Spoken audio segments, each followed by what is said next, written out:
This is one of those weeks where my schedule is blissfully open. I don't have anything scheduled except for taking Huxley to the groomer later this week. So I'm very excited to have a whole week to work on the kitchen island. Today is June 9th as of filming this, and we have had the keys to this house for a year and a day. And it feels very fitting that I'm finally working on the kitchen island because the kitchen was one of the first big projects that we started in this house. I have demolished the kitchen, taken it all the way down to practically nothing, and rebuilt it from scratch. And it has been such a labor of love, and it's a project that I'm very, very proud of in this house. Now, the inspiration for this kitchen island is kind of a French country table, basically, but something with drawers. I want it to look like a piece of furniture and not like a built-in island. And like many of the building projects that I've been doing on this channel, I have been modeling these in SketchUp. So SketchUp is a free program that you can find online. You go to sketchup.com and you can do some 3D modeling. And I feel like it's pretty user-friendly. I started using it in school years ago, so it is something that I've been pretty familiar with and pretty comfortable with using. So I've had a lot of practice with the kitchen cabinets and other projects that I've been doing around the house. And I feel like I'm finally ready to do this kitchen island. So I'm just gonna set up my sawhorse table outside and get started.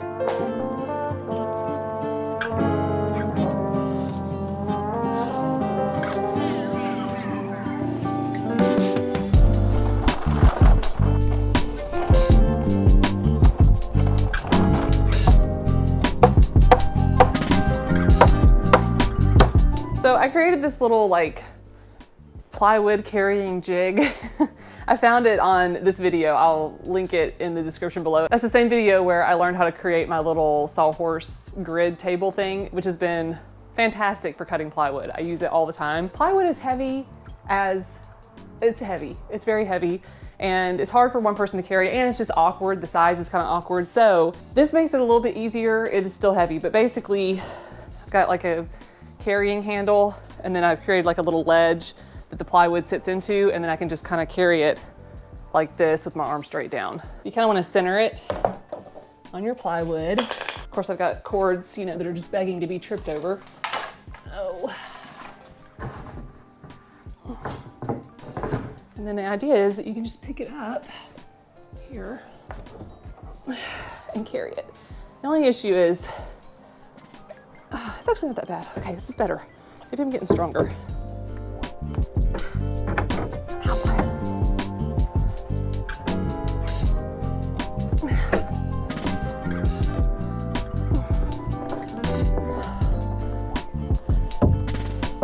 Whew, okay. Hard part is over.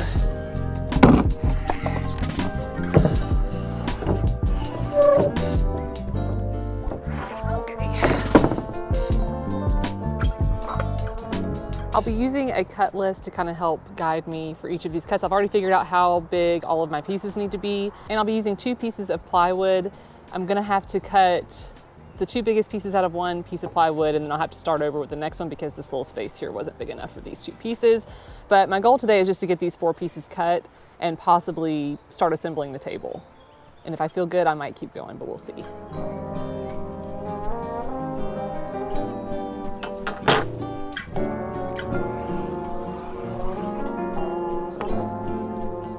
I have a table saw, but it's a small table saw. And for bigger cuts on plywood, I use these little Craig tools, which are great. But this one is not my favorite. I feel like it's a little more finicky. I do like this one, which I will be using for all the cuts that are under 24 inches. But anything larger than that, this is a 29-inch cut, I'm gonna have to use this little sled.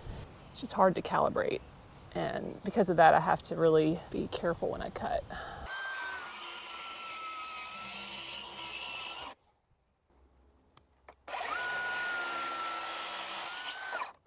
Oh, it didn't even go all the way through. Are you kidding me? Oh my God. All right, let me try that again. But it looks like it was actually pretty even across the thing, so that's good.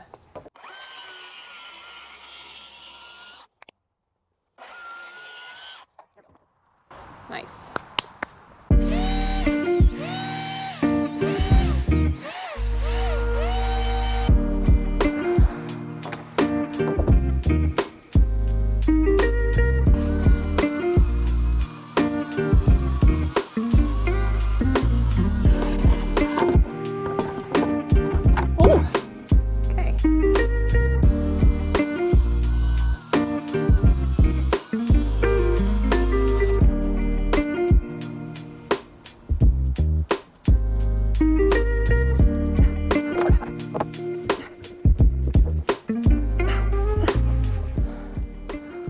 it's really dirty on that side. Must be all the dust from the truck it was carried on.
Okay, so I've got all of my main pieces cut for the carcass of this thing. That actually went pretty fast. I was really anticipating this taking longer than I expected, but it actually went about as long as I thought it would. And I think it's gonna come together pretty quick. So I do have some table legs, some pre-made table legs that I bought from tablelegs.com. Okay. Okay, those look nice. So I got the 2 3/4 inch by 36 inch tall table legs. So I'm basically going to be using these as the corner posts of this carcass for the island. So basically it's going to be like this. Let me get my bearings here. But the pocket holes will be on the other side. So I have to get it clamped in there and then screw it in from the side where it's flush, because this will be the exterior and it will be kind of a little bit of a reveal where this leg kind of sticks out.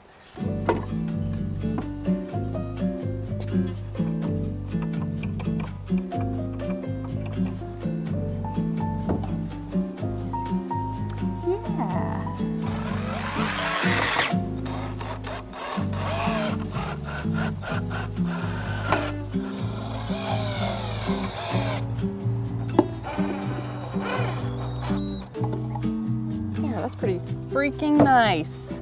Now I just gotta do the same thing for the other side. Okay, so I already messed up. I just realized that I put this in upside down. These pocket holes need to be at the top, so I'm gonna take it out.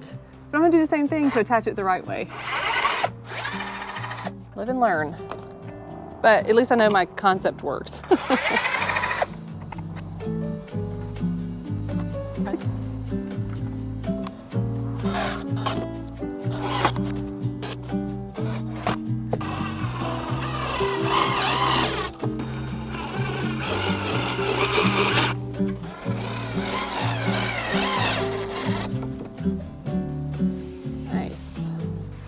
Okay, Bessie, how you working? How do you work? How do you work? Which way is, oh my gosh. Yes.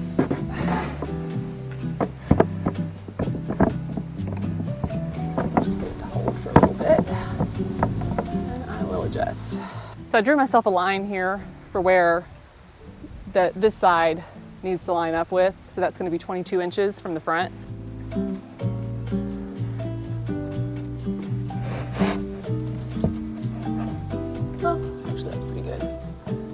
A lot of times too, one little thing that I do, I don't know if this is necessary or not, but I do find that it helps me kind of line things up a little bit better. I'll usually clamp it as close as I can to the line that I want to clamp it to, but then where I can see it a little bit better, I'll kind of screw those in first, and then that way I can kind of go back and remove the clamp and then adjust a little bit if I need to kind of just do some fine tuning there. That probably doesn't make any sense. I feel like I didn't explain that well.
My camera died, but I got that side done. Now I'm switching over to this side. I'm just using this plywood to help offset it by 3/4 inch.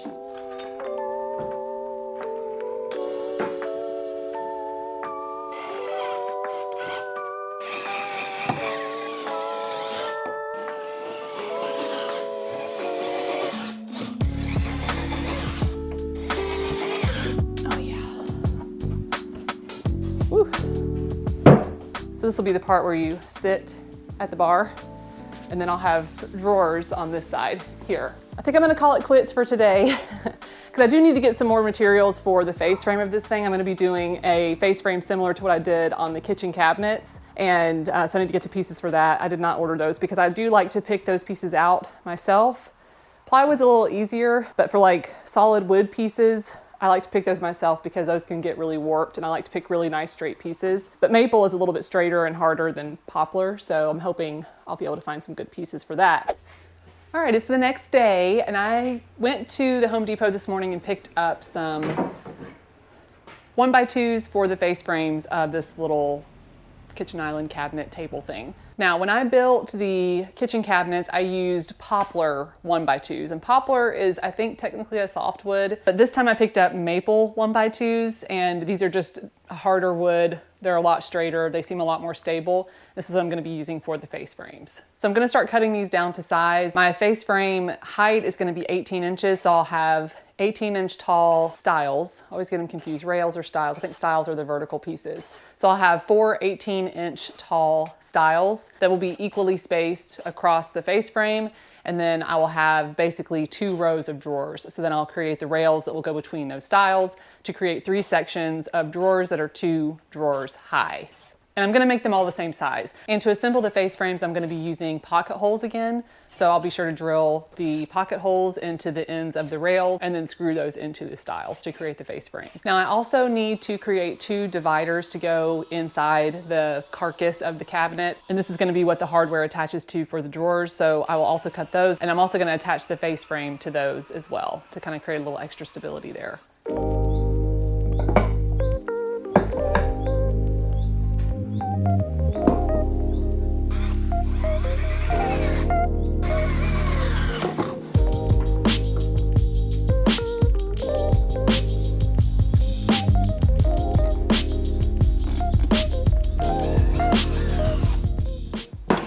These things hurt my hands. Drop your corner clamp recommendations in the comments.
All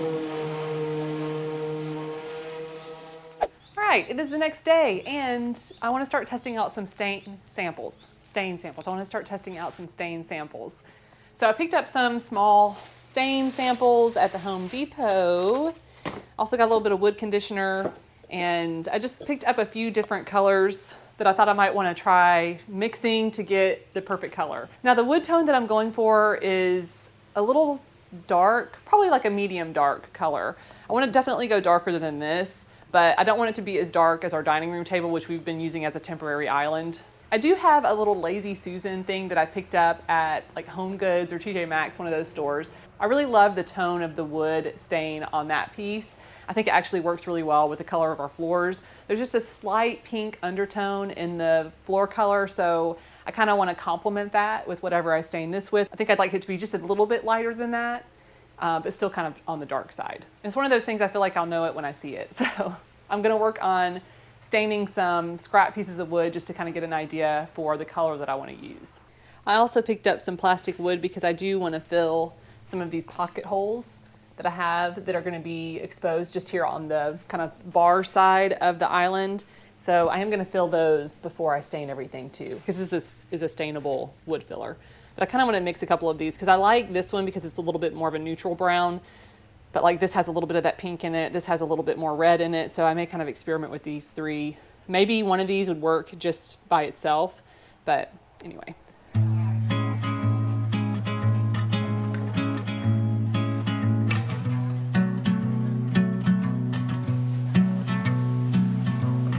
So while I wait for the wood conditioner to dry, I'm going to, how do you open this thing? I'm going to fill the holes on the side with wood putty. Oh, hello.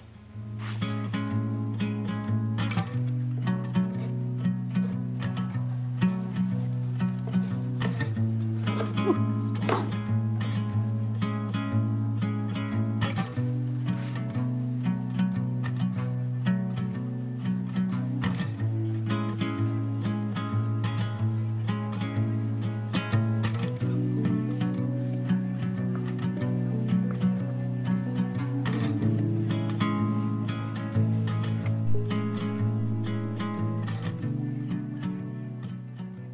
Okay, I think I know which stain I want to use on this island. And at one point I was thinking I might have to mix two colors together, but I actually like one of these the best out of all of them. But I did find that one of them seemed to match the wood color of my little Lazy Susan the best, so I think I am going to go with that. So the next step is going to be to sand down the holes that I filled, condition the whole piece with the wood conditioner, and then stain the whole piece. I'm going to actually stain this piece and get it into the kitchen before I start working on the drawers and the top.